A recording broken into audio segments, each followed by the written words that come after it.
So here's something a little different.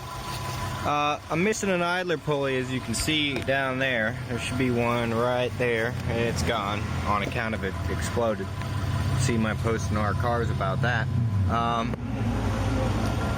So I needed a custom length serpentine belt while I wait for the idler pulley to arrive from Rock Auto. So I made this. It's 3D printed in one piece. It's about the right length, gets the job done.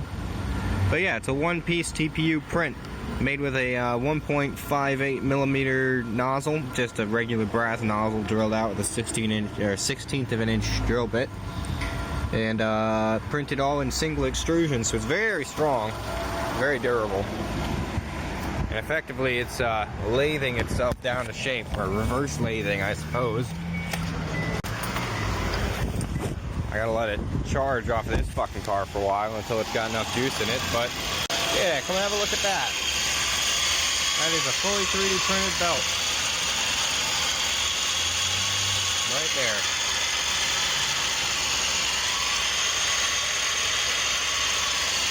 Would you look at that. God knows I'm not going to try running the AC compressor, but yeah, it seems to be working. Alternator's turning and the water pump's turning, and that's really all I care about. Have a good one.